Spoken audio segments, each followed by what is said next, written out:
The new discoveries here at the Church of the Holy Sepulchre happened during a recent restoration around the tomb of Jesus. For nearly 2,000 years, one place has stood at the center of faith, mystery, and history. The tomb believed to be where Jesus was laid to rest. Millions have walked past it, prayed over it, believed its story was already complete. But now, something has changed. In a restricted underground section beneath this ancient site, scientists have quietly opened a hidden chamber no modern human was ever meant to see. It wasn't marked on any historical map.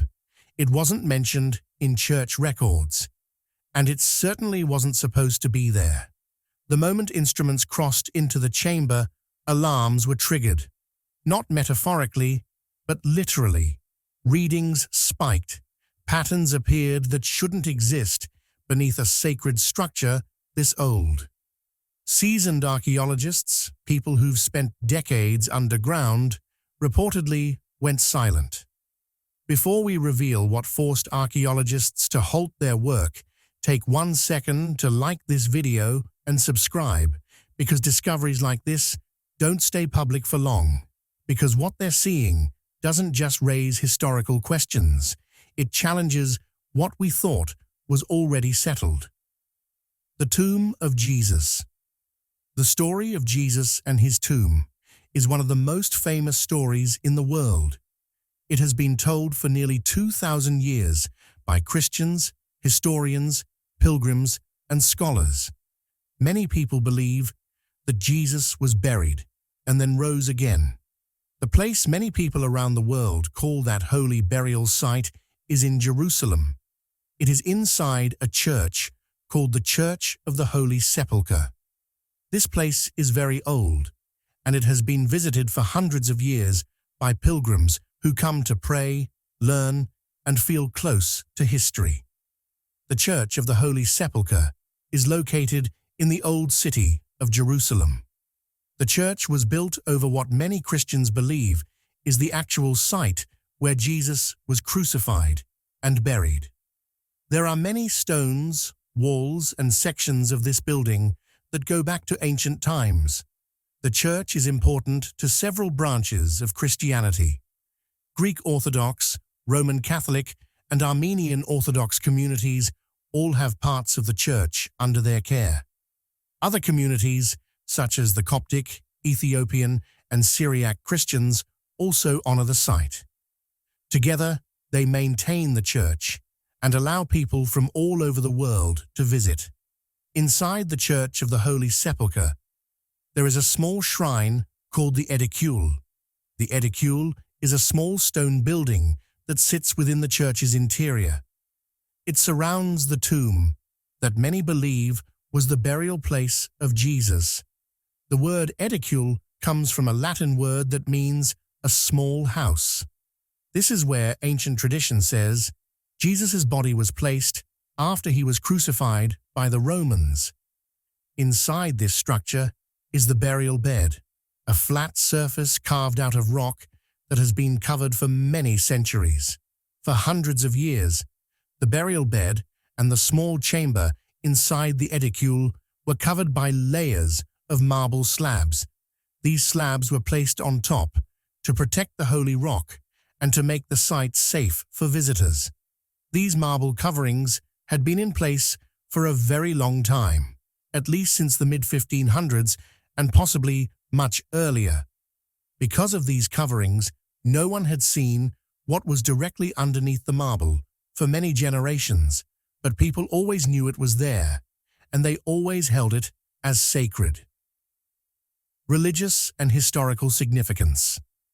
Among Christians, the story of Jesus' death, burial, and resurrection is the core of their faith. Many believers see the empty tomb as a powerful sign of hope and life after death. For centuries, people walked from distant lands to visit this site, not only to pray, but also to touch the stones and feel connected to the events described in the Bible. This pilgrimage tradition has made the Church of the Holy Sepulchre one of the most important religious sites in the world. For non-religious scholars, the Church of the Holy Sepulchre is also fascinating. It shows how ancient people lived, how they built structures, and how the cultures of different eras shaped a single place. In recent tests, scientists examined samples of mortar found between slabs that cover the tomb. These tests showed that some of the materials are dated to Roman times, around the 4th century. This helps historians connect historical records with physical evidence. The discovery. So why is this discovery causing people to rethink what they know about the history of this sacred site beneath the layers of stone? For the first time in centuries, scientists and restorers were able to open the inner chamber of the place believed to be Jesus' burial site in Jerusalem. This event was part of a careful project to preserve and study the shrine called the Edicule within the Church of the Holy Sepulchre. The opening of the tomb and what was found inside surprised both researchers and historians. The marble slabs covering the burial site had been in place for a very long time. Experts believe the top marble layer may have been installed by around the year 1555 or even earlier. This marble protected the stone surface beneath from damage from visitors over many centuries. When the restoration team slid the slab back to see what was under it, they did not know exactly what to expect. When the marble was first moved, workers saw loose debris and soil beneath it. This material had built up over time, filling the small space under the slab. The team carefully cleared this debris so they could see more clearly what was under the marble. The amount of loose material surprised them, showing how the site had been layered and covered over many ages. After clearing away the loose fill, the restorers found another slab of marble beneath the first one. This grayish marble piece was different from the top slab. It had a small cross carved into it, and the team thought it might date to the 12th century, possibly from the time of the Crusaders. The slab was broken down its middle and had signs of long use. Below that second marble, scientists found what they believed to be the original surface of the burial bed. This is the stone surface that many Christians have long associated with the place where Jesus' body was laid after the crucifixion. The surface is made of limestone, a common rock type used for tombs in Jerusalem at the time of Jesus. The limestone bedrock is known as a burial niche, a part of the cave where a person's body would have been placed. These niches were common features in Jewish tombs of the 1st century and were cut into the rocky hills around Jerusalem. Wealthy families could afford tombs with such shelves. Scientists were able to see this limestone surface for the first time in modern history. Before this, the actual bedrock had been hidden under centuries of marble and other materials. The fact that this ancient stone had survived so well was one of the biggest surprises of the project. Close examination of the limestone revealed that it had not been carved and altered in recent centuries. Instead, it appeared to be very old, just as researchers expected from ancient accounts in Christian tradition. This gave scientists a chance to study the rock surface directly for the first time in hundreds of years. Additional findings.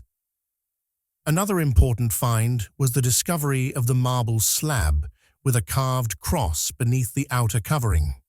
This slab likely belonged to an earlier layer of decoration or protection placed over the tomb. The cross carved into it suggests that people in the past honored this site and used religious symbols to mark its importance.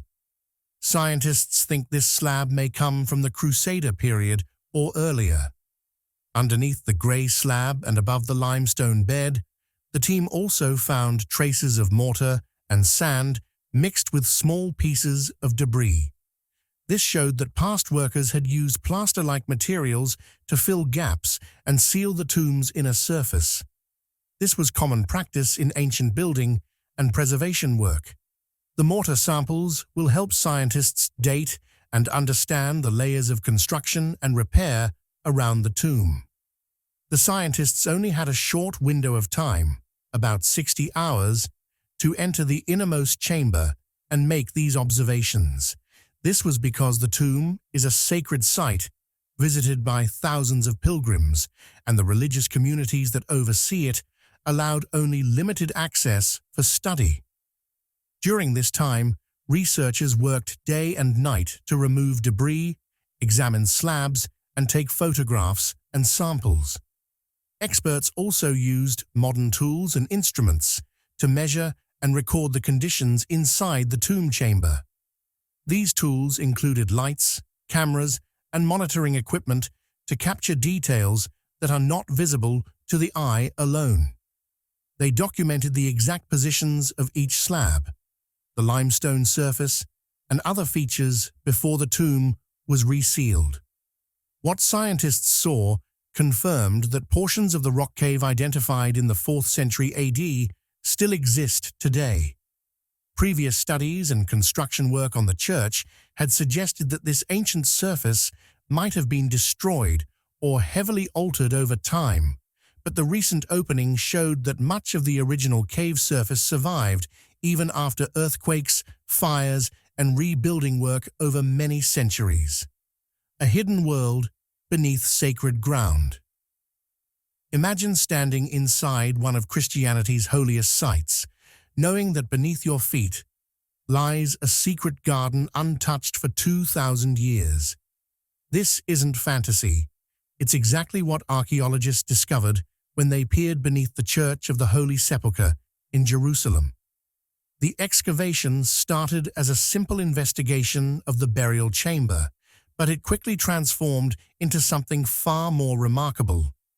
As researchers carefully lifted ancient stone floors, they realized they weren't just studying a tomb.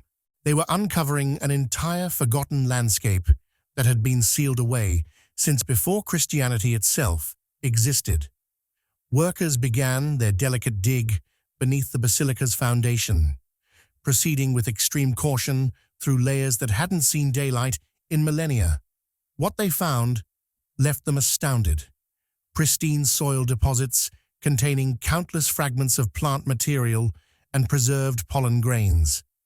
Each microscopic piece told a chapter in the land's forgotten story, painting a picture of life in Jerusalem long before the first church ever stood on this ground. Dating the past through science and soil radiocarbon dating offers archaeologists a powerful tool for determining the age of organic materials. But in this case, many plant samples still await testing. Even without complete radiocarbon results, however, researchers could confidently date the site's agricultural phase to the 1st century BC or early 1st century AD, right around the time of Jesus' life. How? By examining multiple lines of evidence together. The stratigraphic position of soil layers, which layers sit above or below others, provides relative dating.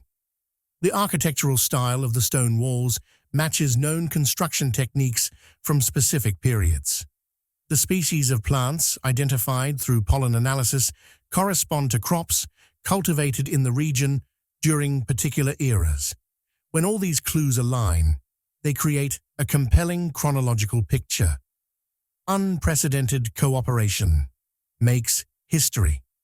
This groundbreaking excavation required something almost as remarkable as the discoveries themselves: unprecedented cooperation among religious groups with a long history of territorial disputes. The Church of the Holy Sepulchre operates under a complex arrangement where 3 major Christian denominations, the Greek Orthodox Patriarchate, the Roman Catholic Custody of the Holy Land, and the Armenian Patriarchate, share custody and control. These communities had to reach unanimous agreement before archaeologists could even begin work beneath the ancient floors. Negotiations took considerable time and diplomatic skill, but the historic significance of the restoration project ultimately brought everyone together. For the first time in living memory, all parties agreed to permit comprehensive scientific investigation of the layers below. This collaborative spirit opened unprecedented opportunities. Archaeologists gained access to areas that had remained sealed and unexplored throughout modern archaeological history, allowing them to document and analyze contexts that might otherwise have remained forever hidden. The Great Restoration, saving a crumbling shrine. In recent years, the Church of the Holy Sepulchre faced a crisis that demanded immediate action.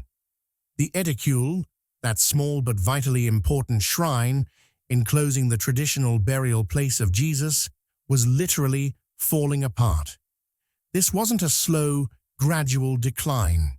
Structural engineers warned that without intervention, the building was in genuine danger of collapse. The damage had accumulated over many lifetimes. Constant exposure to moisture and humidity weakened the stone.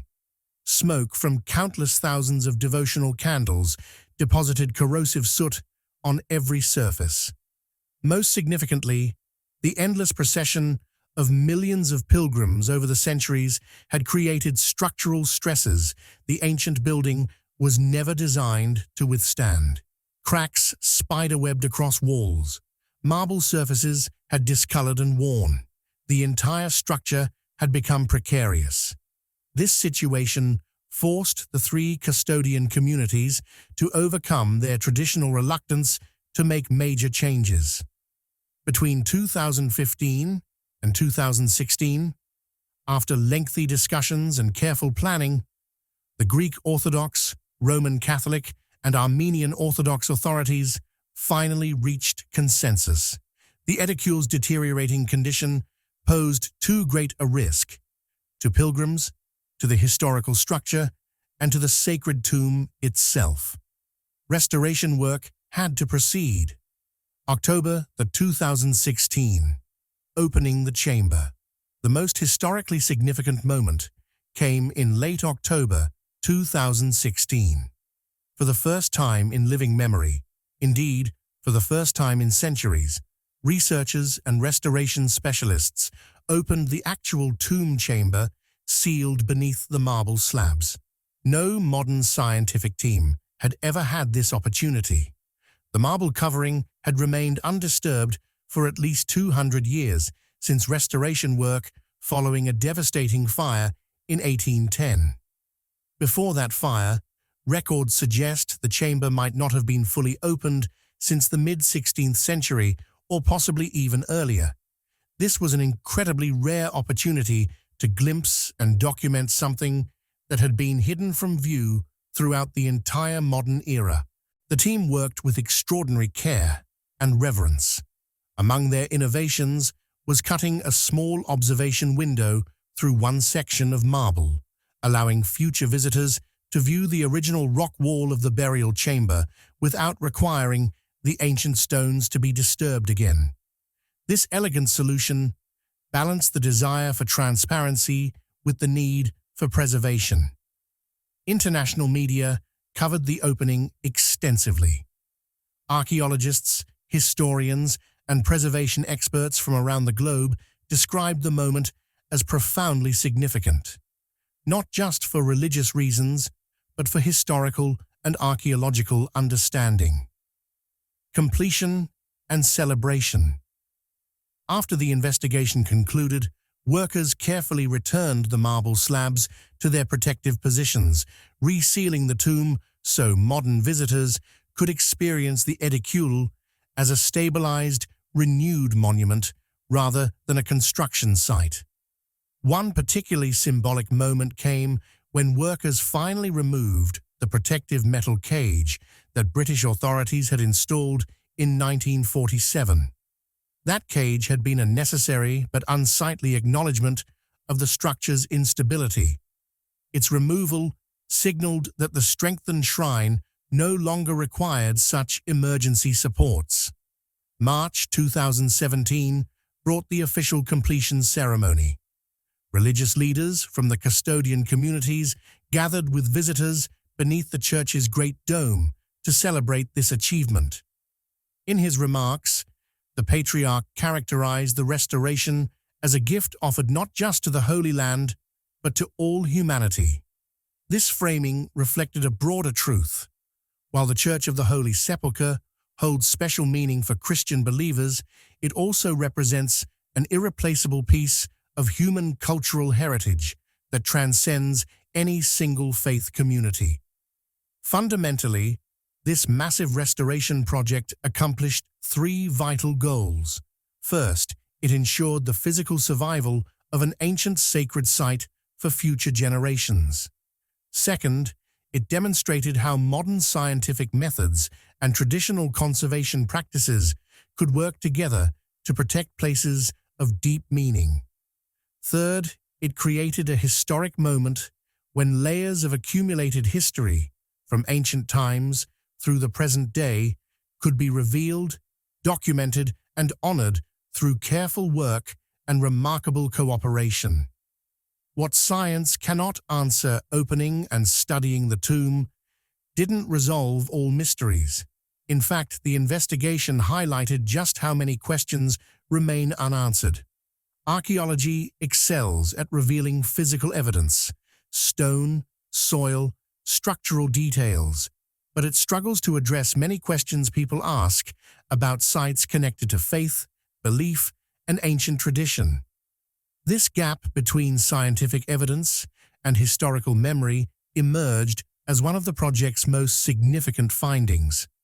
A fundamental question persists: how much of the original tomb structure still survives beyond the small section that was briefly exposed? Only a limited area could be opened and examined. Extensive portions of the surrounding rock remain concealed behind walls, protective marble coverings, and later construction.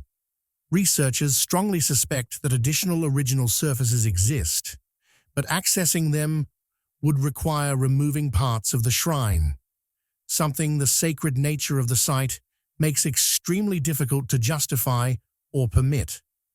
Dating presents another formidable challenge. While scientists can analyze building materials, mortar composition, and construction techniques to determine when various modifications occurred, they cannot directly date the burial event itself. The chamber contains no human remains, no inscriptions identifying specific individuals, no artifacts definitively linked to a particular person. Archaeological evidence can confirm the structure matches burial practices common in first-century Jerusalem, but it cannot definitively establish who was laid to rest there. The problem of accumulated disturbance compounds these difficulties. Over nearly 2,000 years, fires, earthquakes, military invasions, reconstruction projects, and the constant traffic of countless pilgrims have all altered the site. Each event modified the structure in some way. Even well-intentioned restoration efforts from previous centuries changed the original configuration. Distinguishing authentically ancient features from later repairs and modifications requires painstaking analysis that doesn't always yield clear answers. Standing at the edge of knowledge. Despite these limitations and unresolved questions, experts reach consensus on one crucial point. The discoveries beneath the tomb demonstrated that this intensively studied site still harbors information that hasn't been fully understood or interpreted. It reminded scholars that even Earth's most examined places retain the capacity to surprise us. The tomb wasn't devoid of meaning simply because it was physically empty. Perhaps the investigation's greatest achievement wasn't providing definitive answers, but rather offering a clearer understanding of what archaeology can and cannot accomplish. Science can reveal structural details, estimate ages, and reconstruct environmental conditions.